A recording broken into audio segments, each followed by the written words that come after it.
luas samudra, menerjang ombak, tiada takut, menempuh badai, sudah biasa. Angin bertiup, layar tergambar, ombak berdebur di tepi pantai. Pemuda berani bangkit sekarang, ke laut kita beramai-ramai.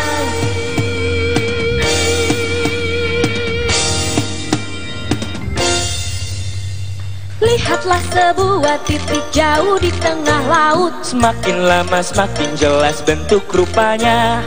itulah kapal api yang sedang berlayar, asapnya yang putih mengepul di udara.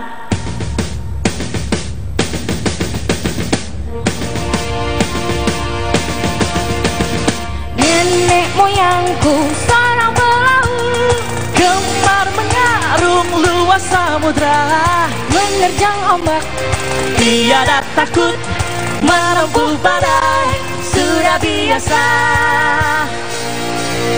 Angin bertiup, layar terkembang, ombak berdebur di tepi pantai. Pemuda berani bangkit sekarang, ke laut kita beramai-ramai.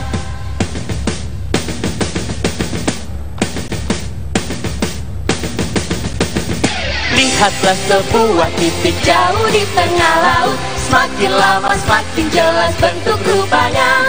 Itulah kapal api yang sedang berlayar, asapnya yang putih mengepul di udara. Lihatlah sebuah titik jauh di tengah laut, semakin lama semakin jelas bentuk rupanya. Itulah kapal api yang sedang berlayar, asapnya yang putih mengepul di udara. Asapnya yang putih mengepul di udara, asapnya yang putih mengepul di udara.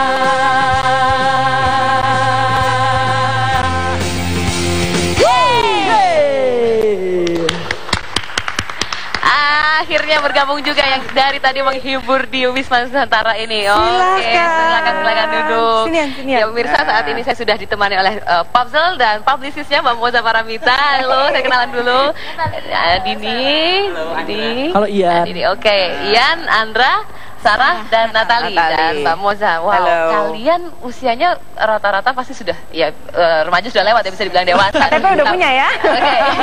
Tapi justru menyanyikan lagu untuk anak-anak ini ya. Sebetulnya kenapa Mbak Moza ini memilih figur-figur yang sudah dewasa untuk menyanyikan lagu anak-anak? Sebenarnya yang paling awal adalah pengalaman saya sebagai ibu. Anak saya 2, umur 7 sama 5 tahun. Mereka senang sekali menonton tayangan dari luar yang acaranya dinyanyikan atau dibawakan oleh anak-anak yang sudah dewasa, tapi untuk anak-anak. Kayak misalnya High Five gitu ya, Big Time Rush, terus kemudian ada The Wiggles gitu, Hannah Montana gitu. Tapi mereka menyanyikan lagu untuk anak-anak, dan kita merasa bahwa kalau anak-anak ini melihat sosok yang dewasa untuk diidolakan, mudah-mudahan lebih benar gitu ya, karena contohnya orang besar bukan anak kecil yang lagi ngambek. Kita melihatnya seperti itu. Dan produser dari Popzel, Willy Priyoko, dan juga manajemennya Reni Siregar menemukanlah ini keempat permata ini gitu ya. Dan mereka mempunyai suara yang luar biasa.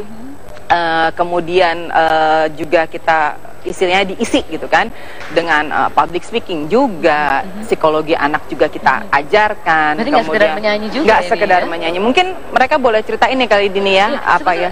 Mulai kapan berdirinya? Mulai kapan kita? Natali?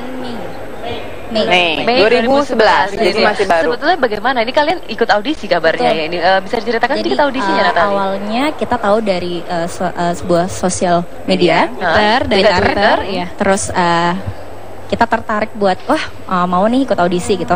Kita ikut audisi, dari 35 orang terpilihlah 11 finalis. Terus abis itu kita diikuti dua minggu ya, 2 minggu workshop. Jadi mereka gitu. tuh kan biasanya cuma suruh nyanyi, habis itu di eliminasi gitu kan. Tapi ini enggak, terus menerus sampai 2 minggu workshop dan terpilihlah sampai berempat. Jadi 11 kemudian kita akan jadi 4 ini ya, melalui workshop dan seleksi lagi. Digemblengnya habis-habisan soalnya.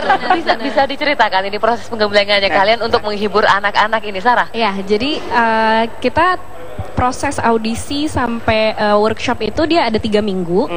Terus udah gitu di setiap audisinya kita selalu kayak dibekali sama kelas-kelas, ada vokal workshop, koreografi kelas, terus storytelling kelas, Iya.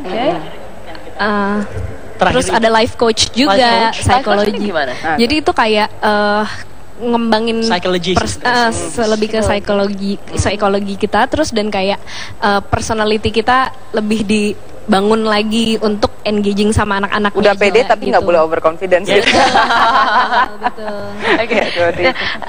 Kalau tadi audisinya sudah melalui Twitter gitu, cukup unik ya audisi dari Twitter, tapi kalian akhirnya melalui proses yang cukup panjang begitu ya, ada coaching classnya sebenarnya. Nah, setelah kalian terpilih 4, ini ternyata kalian dipilihkan untuk menyanyikan lagu-lagu Ibu Sud. Sebenarnya kenapa Mbak lagu-lagu Ibu Sud ini dipilih? Sebenarnya nggak hanya lagu Ibu Sud aja, tapi memang untuk single pertama dari Popzel kita produksi video klipnya Hai Beca, which is yaitu ciptaan dari Ibu Sud. Tapi nantinya kita akan satu album tribute to Ibu Sud nantinya, makanya kita mulai dengan single.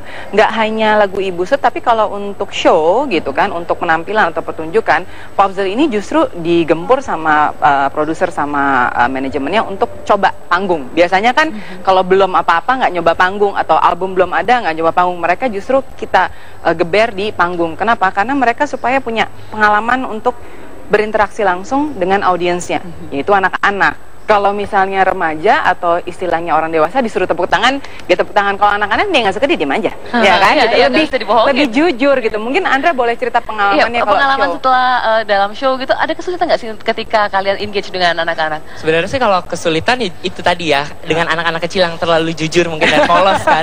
Jadi kalau mereka nggak suka, ya mereka akan dengan tampang tidak sukanya itu. Tapi kalau mereka suka akan seneng. Contohnya kita sih pernah ya satu kali jadi begitu kita tanya adik-adik mau lagi, dia mukanya langsung jutek. Kita langsung kayak pertama kita lalu apa yang kalian lakukan saat itu? Mental kita senyum aja ya, awalnya jatuh banget, tapi kita tetap coba untuk oke, baiklah.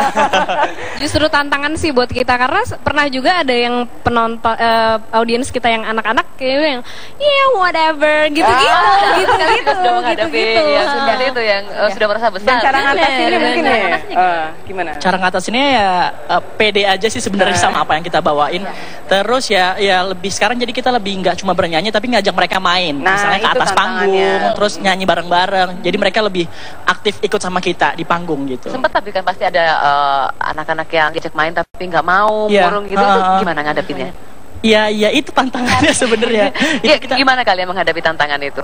Kalau misalnya kita diajak main terus dia nggak mau gitu ya.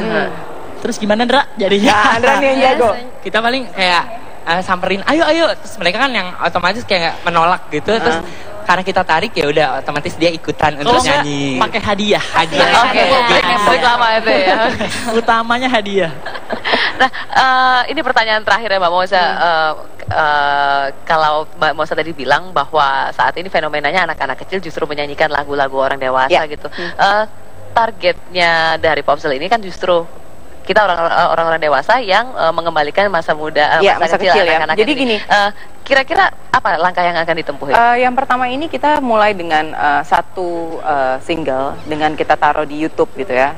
Pemirsa boleh melihat gitu, langsung aja ketik Hai Beca Popzel POPZZLE gitu ya. Kita ngeliat ke situ.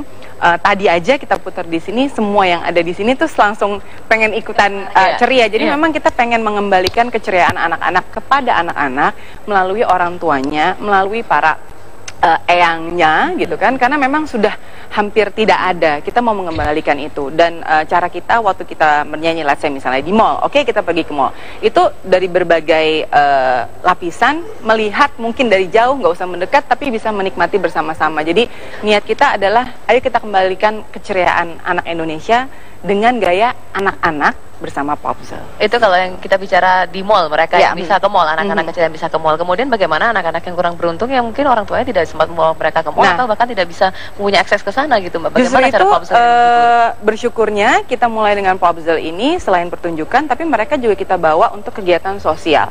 Jadi kalau misalnya ada yang bilang Moza dan Popzel atau Popzel Management, tolong dong kita pengen deh dihibur gitu, kita datang ke sana karena udah sering banget mereka menghibur anak-anak yang kurang beruntung ke panti asuhan, kemudian yayasan onkologi anak, ya semuanya datang. Jadi kita mengatur waktunya harus ada, CSR-nya tuh memang harus ada. Jadi pertanyaan yang bagus sekali dinilainya ke sini, apakah sudah kita kerjain dan akan terus kita kerjakan. Fantastis, gitu. Ini harus tepuk tangan. Tepuk tangan untuk Popzel.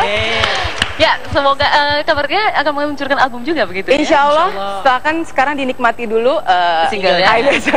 Gitu. Sementara kita harus puas sama single dari Popzel ini, tapi kita nantikan albumnya. Terima kasih. Sukses terus dengan target-targetnya. Makasih Mbak Moza. Terima kasih, thank you.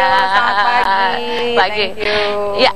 Pemirsa, Apa Kabar Indonesia masih akan kembali tentunya dengan sebuah buku, Sacek-Sacek Cinta. Ada Bapak Sujiwo Tejo, kemudian ada Mbak Olga Lydia juga yang sudah hadir di sini dan untuk membahas buku tersebut sesaat lagi.